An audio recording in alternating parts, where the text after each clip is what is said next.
Everybody ready? All right, y'all go ahead. They had a lot of success on first down in the first half, but not so much in the second half. What was the issue in the first half, and what did you guys do to kind of slow them on first down in the second half? Well, you know, the great thing about the game Saturday night, there was a lot of adjustments that had to go on, number one. There was a lot of teaching moments. You know, you get into those first games and you're not really sure what you're going to see. And so I think there was a lot of growth in the game because we started out, we didn't play well, you know, at a lot of different phases, at a lot of different times, first down being one of them. So we had to go and make sure that they saw the game and saw the pictures that they were getting and adjust to what they were seeing. So, you know, the other thing that was great about the game is that they did a lot of things to put strains on defenses, just in general.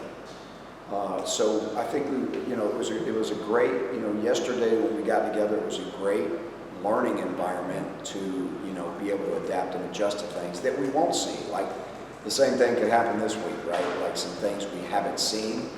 They got a new offensive coordinator, so there'll be some things that we haven't seen that we have to adjust to as well. But there was a lot of great teaching moments, and we didn't play great all the time. And at times we played poorly. But I feel like in the end we were able to kind of adapt and adjust and get our feet back on the ground. What would you like to see about the secondary, the change in the secondary? They gave some, like you said, some significant passing yards. Yeah, What changes can you make? What would you like to make? well, it's not really changes. It's more communication, identifying situations that, you know, will put us possibly in, you know, that would possibly strain those type of coverages. And just recognize things. I think our eyes were bad at times. I think there were some instances where we just didn't execute the coverages very well.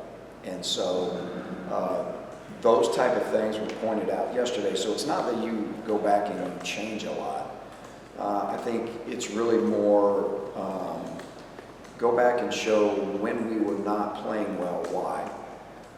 When we weren't playing pass defense great, was it one guy? Was it several guys?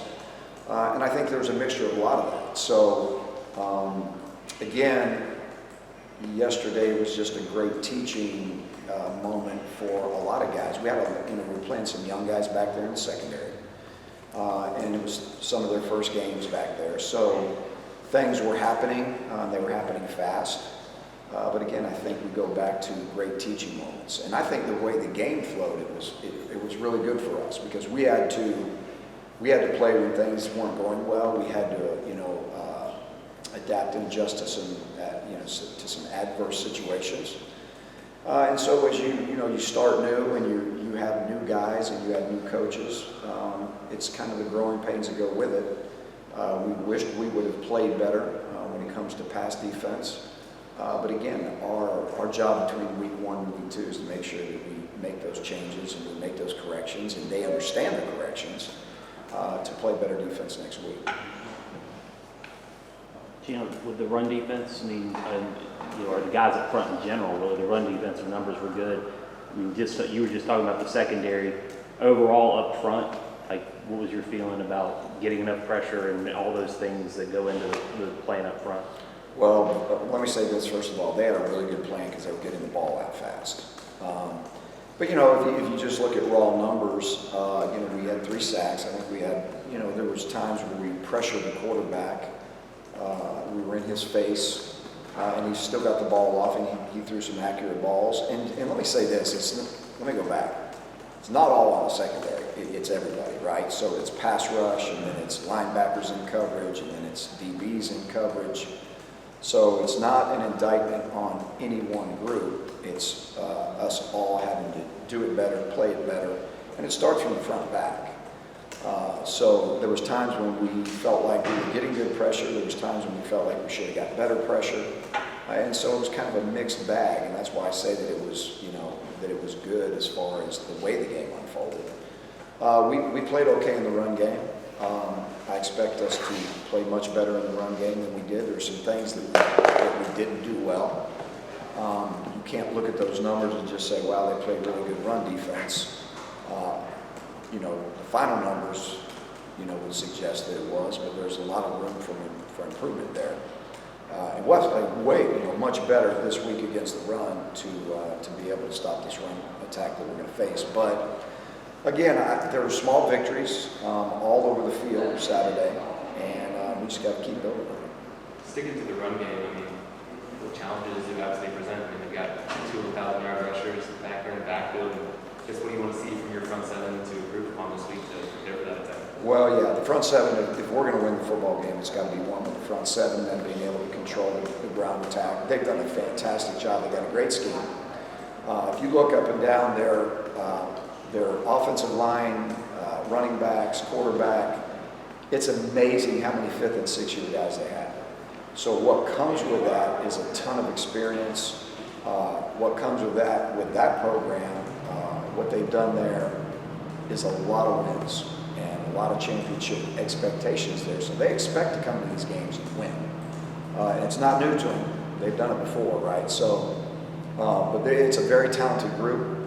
They have great, tough downhill running backs. The quarterbacks are really, really efficient. But more than anything, from tackle to tackle and then going back to the backfield, just a ton of experience. When you have that many guys that have played 5 and in some cases 6 years, that's a huge advantage, for your team. So, but we got to go in there and we got to be able to play stout on the front. We got to be able to get off blocks. We got to be able to strike blocks. We got to be able to run fit. And against this crew right now, a lot of people struggle doing that. So that'll be our challenge. Gene, maybe along those lines, I don't want this to sound ridiculous at all, but Carolina played Chase Bryce at Clemson and at Duke, and the Duke game they got after him pretty good on defense. It was 2 years ago though. Like, is that tape from 2 years ago at all age your study of just what kind of quarterback he is? Would you even pull that up to look at that, or is that just too far in the past? I have not pulled that up. I will pull that up to look at it just to see his skill set. But let me tell you, quarterbacks change based on scheme. I mean, look at the guy last week. He went to Vanderbilt and did nothing because I don't know why, right? But I mean, no one really knew anything about him. I thought the guy last week was a really efficient, accurate, sat in the pocket, threw the ball well quarterback. So, and I think the scheme helped with that, right? So, this quarterback has gone to a new program. They've gone to a program that wins, and the scheme allows them to run the football and take the pressure off the quarterback. So the play action game, he can have some success. They are absolutely about all protection. They're going to put 7 guys back there and protect him. And they'll run a lot of 3-man routes. And when you do that, he's been really, really efficient. So don't know a lot about where, he was at Clemson and Duke in terms of his production. I will go back and peek at it. But what I've seen so far, really, really, really good. In terms of preparing, you said you're going to watch where the offensive coordinator was last year, obviously, is at Central Michigan. Then also, do you watch Chase Rice just last year, or do you watch him at Duke? How's that going preparing for offense you haven't seen yet? Yeah, that's a great question. So, obviously, the lion's share of what we'll do is, in this scheme, what has he done? So that's what we've been focusing on right now. We'll go back and peek at Central Michigan, because there'll be new concepts, probably, that he's going to bring in, and I don't think they'll change a lot in the run game because they've had too much success with what they do. But the pass concepts could change a little bit based on the new coordinator. And so I think it'll be a little bit of a mixed bag, but we'll go back and look at what he did at Duke, peek at that, because I want to see what kind of deep ball thrower he is, what kind of intermediate ball thrower he is. What is he like if there's pressure on him? What is he like if there's not pressure on him? So those are the things that you look for. You don't really look for anything schematically. You look for when this happens, is he efficient? Or when this happens, is he not efficient? Meaning pressure, non-pressure, things of that nature. So that's kind of what you get out of that. What would you like about the defensive line against FAMU? There's a lot of hype with that group. I feel like entering the season, definitely rolled out a good amount of players. It was great because we got a lot of, we built a plan on reps, like a rep count, right? How many did we envision each guy getting? And we stuck really, really close to that because we didn't really want any of those guys playing over 40 plays in the game. So our rotation was good. I think they were productive at times. I think that There's obviously a lot of room for improvement, but I feel like when we did a 4-man rush, we pressed the pocket collapsed fast. He was getting the ball out quick, so that's why 3 sacks was what we got, but we felt like there was some pressure back there most of the day. And I felt like they run fit well. Felt like they got off blocks, they were striking blocks, they were getting off blocks, obviously with a lot of room to improve. But again, if this defense is going to take steps moving forward, everything's got to start with the D-line and the linebackers in the front seven. It was the first extended playing time for DeAndre Boykins. What did you like that he did, and overall, how did he grade out? I'm sorry, can you say DeAndre that? Boykins? Oh, no, Dre. Yeah, his first extended playing time. Yes, I was really proud of him.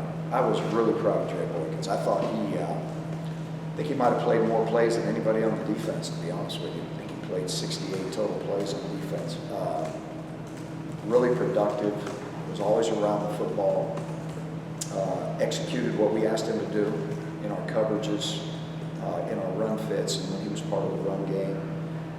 We used him with some pressure a little bit. He made a couple of negative plays in the run game, but overall, very, very impressed. You go into these games and you wonder what guys are going to do when the lights come on, right? You don't know. And he was definitely he was productive. He played within the defense, and he played a lot of plays. So very, very proud of him. What about Power Echols? Who? Power Echols. Power Echols I thought he was amazing. I thought he played a fantastic football game. He was all over the place. He played with amazing effort, played amazing within the scheme, was full speed all over the field. He's the one guy that, to me, if you pick anybody that stood out in terms of production, what he meant to the defense, he was the guy that definitely jumped out to me. Jamie, how would you kind of assess, Mac talked about it being your first game back in a while, and just, the flow of the play calls and, the communication from the box to the sideline. How would you kind of assess how all that went for you? It was definitely a fun night at times. At times it wasn't very fun. But no, it was good. It was good for me to get back into the flow of that. It was good for us to get the communication things going. And I'm going to be honest with you, it was really good for us at times to be strained in the game when we weren't playing well and trying to figure out the things we had to do to kind of get it back under control. Not just from, a play calling standpoint, but communication from me to the coaches on the field, getting into the players down there. There was a lot of moving parts that happened in that game that I think will serve us well down the road. But overall, I thought it went well. And overall, I thought that the things that happened to us in the game, I think they needed to happen. I think that we needed to have those scenarios come up where there was adversity, there was times when we weren't playing well, and then we turn around, we create a turnover, we were able to get a couple of turnovers that turned into 14 points. So there's a lot of positives that we can bring for the game, but certainly, a good amount of negatives too that we can build on. And I shouldn't say negatives, I'll say teaching moments that we can build from. So that's how we look at that. We don't look at anything. We don't look at all the stats and the numbers and all that. We just look at execution. And at times it was really good, and at times it was poor. So that's what we have to do, is go back and point out when it was poor, why it was poor, and how we move forward fixing it. Gene, we picked on you a little bit early in camp about losing your voice the one day. When you're getting back into this, and you talk about calling the game for the first time in a couple of years, are you trying to pick your spots more about yelling at people? Is that something you try to do this time around? I'm not saying you should. What are you talking about? I'm not saying you should yell at anybody, but I'm saying That's a first question. That's the first time they asked. just trying to get inside. Yes, I think picking my spots and being choosy with that will probably be accurate, guys. You can see right now my voice is okay, right? You sound great. Right, but I've had 2 days off from yelling, so tomorrow they'll sound the same. Yes, we definitely, we pick and choose. We coach them, right? We coach them. And, we treat them all with respect, and we treat them all like men. And sometimes you have to handle constructive criticism.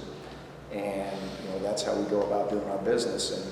And normally we tell them, don't listen to the tone, just listen to the message. Right. But I think we do a good job of that. Do you have a chain, since you're upstairs during game, do you have a chain of command about who has to go tell somebody something that needs to be addressed immediately? Is that, there's sort of a line of communication there that you have to work through? There is, and I've got communication access to everybody, but there's kind of a chain of command on how we do it. It goes to one voice, then it goes to all the coaches, and then obviously I can speak to anybody I want on any headset if I want to speak to a particular player. But the communication process flowed pretty well. All righty. You good? Thanks, Chief. You got it, guys. Thank you all. Thank you. Appreciate it.